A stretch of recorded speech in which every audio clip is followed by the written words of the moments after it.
Even people in the Democratic Party will acknowledge the Clintons are particularly ruthless and particularly aggressive when it comes to campaigns. The war room, this is a military metaphor for the campaign the Clintons invented, regarding instant responses, that no matter what the validity of a charge, you don't explain the charge, you don't apologize for the charge, you don't admit any error, you automatically attack the integrity or the motivations of the other side.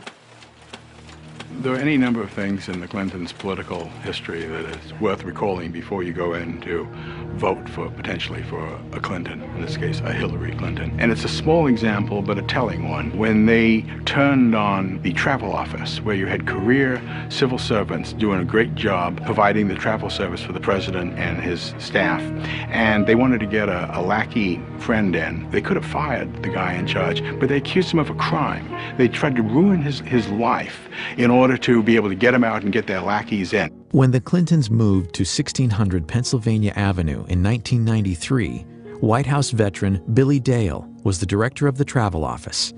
Dale had faithfully served 7 previous presidents, starting with John F. Kennedy in 1961.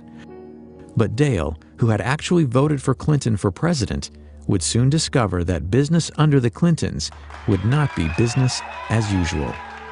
We knew that we were in for a rougher transition because we had heard stories from Secret Service agents who had gone to Little Rock for a 2-week stay down there. And the stories that some of the agents would come back and tell us, that we just knew that it was going to be different. We didn't realize how different it was going to be. The new administration is free to fire anybody that they want to, but traditionally that does not happen. On the day of Clinton's inauguration, Wednesday, January 20th, 1993, Billy Dale got a call from an unknown woman indicating that Catherine Cornelius, the 24-year-old third cousin of President Clinton, would soon be working in the travel office. When I got to know who Catherine Cornelius was, she went to work in David Watkins' office, answering phones, but she never let up in her demands to take over the travel office. In the meantime, I get a telephone call from a gentleman in Ohio, and he wants to know how he can get in on some of the White House charter business. And I said, that's what I do. I arrange the charters. And he said, I know, but he says, we can make some money here. If I had made arrangements with that gentleman, I speculate that things would have been very different than as they turned out. That call was from Darnell Martins, a partner of Clinton's close friends and Hollywood producers Harry and Linda Bloodworth Thomason in a travel agency called TRM. When Congress investigated, they learned Harry Thomason had multiple conversations with First Lady Hillary Clinton about taking over the White House charters. At that time, I didn't even know who Harry Thomason was, but we have since learned that Catherine was reporting to him and he was reporting to the First Lady Hillary Clinton. As Dale says, every new president has the right to hire new travel office staff, even though no president had done so for over 30 years. But not only was Billy Dale fired, along with 6 other travel office staff members, he was also locked out of his office. But that was only the beginning. And I got accused of embezzling $14,000 that I couldn't account for because the logs were missing. At the same time, D.D. Myers is in the press room briefing the White House press corps, telling them that we were being fired for criminal misconduct and the FBI was being called in to conduct a criminal investigation. I think that they wanted to make it look like they were doing it because there was corruption over there so nobody would criticize them, because the media liked Billy Dale and the people there. Gary Aldrich was an FBI agent for 26 years, the last 5 as an agent responsible for background checks on White House staff. Recall that the FBI had conducted investigations of all of these men and had determined that they were qualified to work in the White House and that they were honest individuals.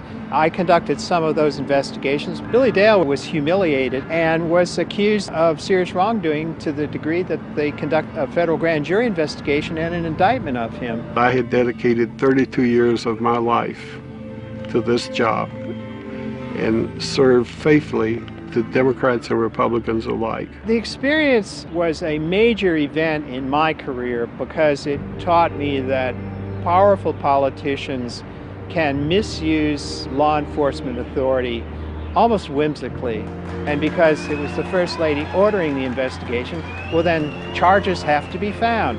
That scared me. That was different from my experience in the FBI of 26 years. I thought if we have reached the level where a politician can get irritated with somebody and cause them to maybe end up in federal prison, we've got a serious problem. The White House Travel Office affair became known as Travelgate.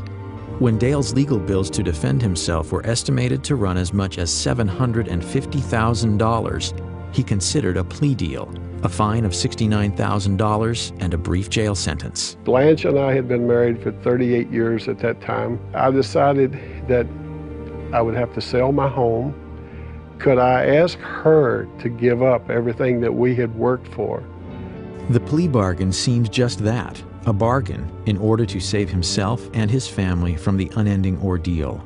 But when Dale was informed he would not be able to proclaim his innocence, he realized he couldn't bargain with the truth. In the meantime, during this year, I got a notice from the IRS that I was being audited. For the next 30 months, Dale was investigated. His son and daughter were also subpoenaed. I remember Vicki, our oldest daughter, telling her mother that if I was found guilty, and maybe we better start over.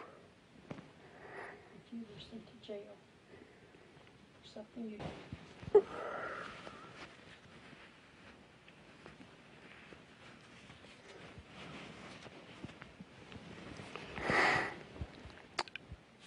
I remember during my trial, Vicki, my oldest daughter, telling her mother that if I was found guilty and had to go to jail for something that I did not do, that she didn't know if she could live in this country any longer, when the government would be responsible for doing something like that to her father.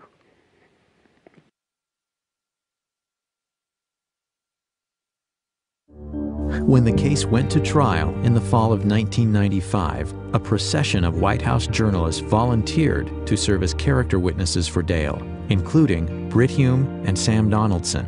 The press at the time, I think, ought to remind people that I testified at Billy Dale's trial as a character witness for him. The jury needed less than 2 hours to reach a verdict. And the jury came in and they found me not guilty on all counts.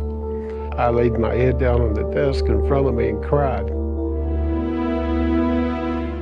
Ultimately, the Office of the Independent Counsel's final report on the Travel Office firings found that Mrs. Clinton's sworn testimony was factually inaccurate. Hillary Clinton was more powerful as a first lady than any first lady that had been in the White House that I knew of. Until I have learned that she was involved with it more than Bill was. Bill just wiped his hands of it and just would let her handle it.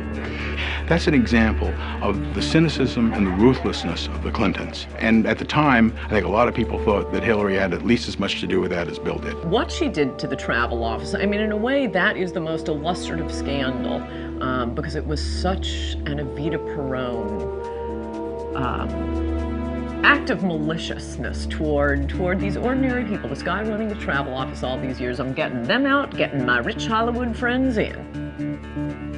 It's not even the most illegal thing they did, but it is the most contemptible thing they did.